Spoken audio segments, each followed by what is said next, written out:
ఎన్నికల సమయంలో ఇప్పుడు ఏపీలో వాలంటీర్లు అనేది ఎన్నికల ప్రచారాస్త్రంగా కూడా అటు వైసీపీకి ఇటు టీడీపీకి కూడా మారిపోయింది. ఎందుకంటే వాలంటీర్లు వైసీపీ తరఫున పూర్తి స్థాయిలో పనిచేస్తున్నారనేది తెలుగుదేశం నేతలు చంద్రబాబు కూడా విపరీతంగా ఆరోపిస్తున్నారు. అదే దాన్ని వాలంటీర్లు పెన్షన్లు కానీ స్కీములు కానీ పంపిణీ చేయకూడదు ఈ ఎన్నికల సమయంలో అనేది అక్కడి నుంచి కూడా నిమ్మగడ్డ రమేష్ స్వచ్ఛంద ఫోరం నుంచి ఎన్నికల సంఘానికి ఫిర్యాదు వెళ్ళటంతో ఈ మొత్తం కూడా పెన్షన్ల పంపిణీని ఇంటింటికి వచ్చి వాలంటీర్లు ఇవ్వటాన్ని ఎన్నికల సంఘం ఆప్ చేసింది. కాబట్టి దాంతోనే ఈ మొత్తం రచ్చ అయితే నడుస్తోంది.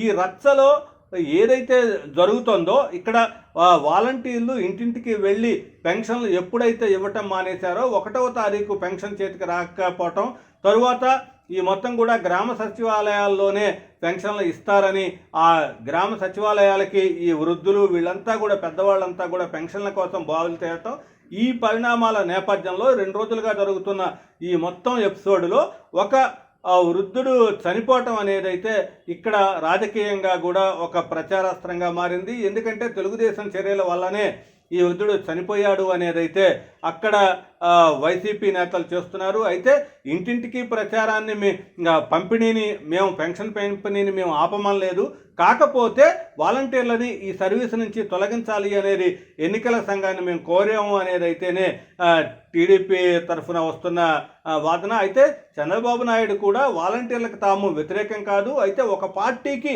సంబంధించి వాలంటీర్లంతా కూడా ఒక పార్టీకి ప్రచారం చేస్తున్నారు కాబట్టి దాన్ని మాత్రమే తాము వ్యతిరేకిస్తున్నాము.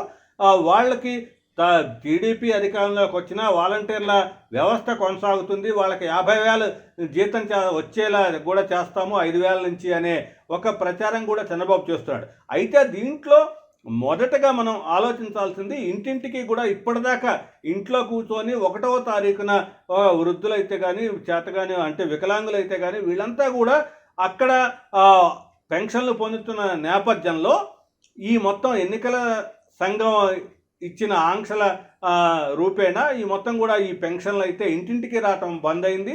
ఈ నెల పూర్తి స్థాయిలో 1వ తారీఖున పూర్తి స్థాయిలో అవస్థలు పడాల్సిన పరిస్థితి వచ్చింది. కాబట్టి నిన్న ఈరోజు ఈ రెండింటిని కూడా మొత్తం పెన్షన్లని క్లియర్ చేయటం అనేది ప్రభుత్వం చేస్తున్న పని. కాబట్టి ఈ మొత్తం కూడా వృద్ధులు వీళ్ళంతా కూడా దీన్నన్నింటినీ కూడా ఇది చంద్రబాబు నాయుడు తెలుగుదేశం ఫిర్యాదు చేయటం వల్లే ఎన్నికల సంఘం ఇలాంటి ఆంక్షలు పెట్టింది అనే ఒక మాటలు అంటాం కూడా వీళ్ళు. ఎందుకంటే ఎప్పుడైనా సరే ఇంటింటికి వచ్చే పథకం కాస్త మేము వెళ్ళి తీసుకోవాలి అంటే ఇదే అసలే ఎండాకాలం, దాంతో వృద్ధులు సచివాలయాల చుట్టూ తిరగాలి, అక్కడ క్యూ లైన్లో నిల్చొని గంటల తరబడి ఉండి తీసుకోవటం అనేది అయితే సమస్యగా మారిన విషయం అయితే తెలుస్తుంది. అయితే ఈ ఎఫెక్ట్ అయితే తెలుగుదేశం మీద పూర్తి స్థాయిలోనే పనిచేస్తుంది అనేది అయితే వైసీపీ వాదనగా ఉంది.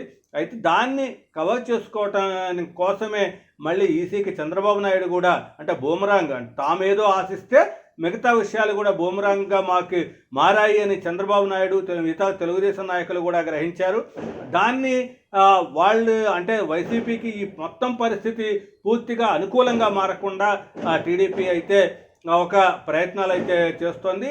ఎన్నికల సంఘానికి లేఖ కూడా రాసింది, ఇంటింటికే ఇచ్చేలా చూడాలి అనే కార్యక్రమాన్ని, పెన్షన్లు ఇంటింటికి చేరేలా చూడాలి, దాన్ని అడ్డుకోవద్దు, అయితే వాలంటీర్లను ఉపయోగించవద్దు, సచివాలయ సిబ్బందినే వాడండి అనేది అయితే టీడీపీ మరొకమారు లెటర్ కూడా రాసింది. ఏదేమైనా సరే ఇప్పుడు ప్రజెంట్గా అటు వాలంటీర్లు దాని తర్వాత వాలంటీర్ల రాజీనామాల వీటన్నిటి ఎఫెక్ట్తో మొత్తం కూడా పెన్షన్ల వ్యవహారం అయితే ఇప్పుడు ఏపీ రాజకీయాలని కుదిపేస్తోందని చెప్పొచ్చు.